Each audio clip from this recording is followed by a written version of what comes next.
ایک فقیری حضرت کو بچوں کا کھیل تو نہیں ہے نا.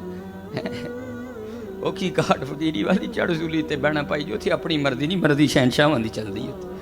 فقیری نام ہے اپنی مرضی کے ختم کر دینے کا. حضرت ہاں کہتے ہیں حضرت نے فرمایا جا دہلی کتب کے پاس تیری خبر لے. فرماتے ہیں میں دہلی آ گیا. اب کتب صاحب سے ملاقات تو نہیں تھی نا, تو کہتے میں نے وہاں کے لوگوں سے پوچھا بھائی یہاں کوئی قطب الدین صاحب رہتے ہیں؟ تو حضرت کی عمر کم تھی اس وقت, جوانی تھی بالکل قطب صاحب کی, اور بچے کھیل رہے تھے اور حضرت بیٹھے ان کا کھیل دیکھ رہے تھے. تو کسی نے اشارہ کر کے کہا بھائی یہ ہیں قطب صاحب. تو بابا صاحب فرماتے ہیں چلا لیکن دل میں پھر وسوسہ, لے بھائی پیر تے ملیا لیکن ملیا منڈا, پیر تے ملیا لیکن ملیا منڈا. فرماتے جب میں قریب گیا نا تو مجھے آپ نے کھڑا کیا اور اپنے حجرے میں چلے گئے. کہتے جب باہر آئے نا تو داڑھی سفید تھی اور بوڑھے ہو چکے تھے, اور مجھے مخاطب کر کے کہتے ہیں فرید ہوں تیرا پیر ہو جاواں کہ نہیں ہویا. بابا صاحب کہتے ہیں کہ میں قدموں میں گر گیا. میں نے کہا حضور معافی دے دیں. فرمانے لگے او فرید تجھے دکاندار سے کیا لگے, تجھے تو سودے سے قرض ہونی چاہیے. ہاں سودا نہ ملے گا تو پھر تو گلا کرنا, تجھے جوانیاں بڑھاپے سے کیا لگے. بہرحال باتیں تو بہت ہیں. پھر بخاری اور مسلم دونوں میں حدیث ہے اسامہ ابن زید کے بارے میں. وہ کہتے ہیں ایک جنگ کے دوران ایک کافر سے جب میں لڑ رہا تھا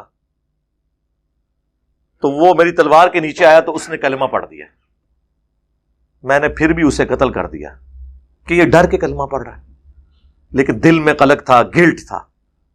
کچھ عرصے بعد اللہ کے نبی علیہ السلام سے عرض کی کہ اے اللہ کے رسول, اس طرح جنگ کے دوران ایک کافر جب میری تلوار کے نیچے آیا تو اس نے کلمہ پڑھ دیا لیکن پھر بھی میں نے اسے مار دیا.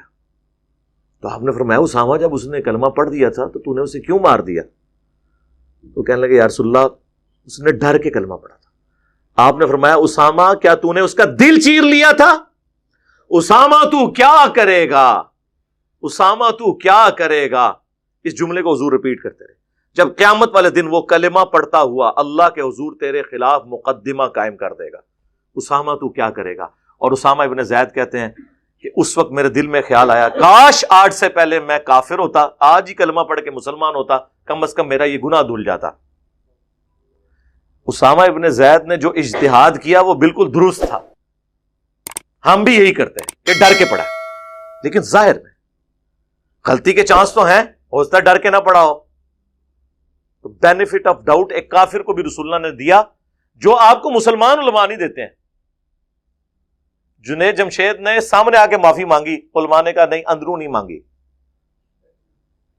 دیکھا آپ نے. تو اسامہ ابن زید کو جب حضور یہ کہہ رہے تھے کہ کیا تو نے اس کا دل چیر لیا تھا, تو اسامہ کو تو آگے سے ہی کہنا چاہیے تھا کہ اس امت کے بڑے سے بڑے ولی, غوث, قطب, ابدال وہ اپنے مریدوں کے دلوں کے حال جانتے ہیں, اور وہ پوری کائنات ان کے سامنے اس طرح ہوتی ہے جس طرح ہتھیلی کے اوپر رائی کا دانہ.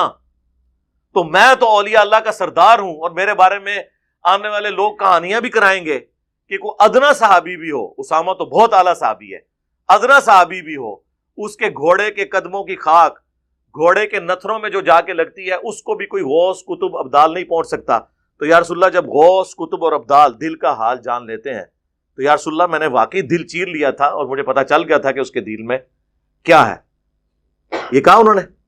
تو پھر میں یہ اگر عرض کروں کہ اگر اسامہ ابن زید کسی کے دل کا حال نہیں جانتے تو باب دشائی کوئی نہیں اس کی. اب یہ جو کہتے ہیں نا جی گورے کا موبائل دور سے سن لیتا ہے تو اللہ کا ولی کیوں نہیں سن سکتا؟ یعنی آپ موبائل کو اوپر کر رہے ہیں. سر موبائلوں تو چھڑ دو, آپ تو پرندے سے افضل ہے نا, آپ اڑ کے بتائیں. پرندہ اڑ لیتا ہے, ولی کی نہیں بات کر رہا, ولی کا جو مرید ہے چمگادڑ اڑ لیتی ہے. تسی چمگادڑ تو بھی گئے گزرے ہو, میں نام ہی انہاں جانوراں دے لینے جے تانوں وٹ چڑھے. گدھ تو بھی گئے گزرے ہو, کوے سے بھی گئے گزرے ہو, چیلوں سے بھی گئے گزرے ہو, اشرف المخلوقات ہو کے. اس لیے کہ ہمیں اللہ نے اس ڈومین میں بس اتنی دی ہے صلاحیت, اس سے بڑھ کے نہیں دی.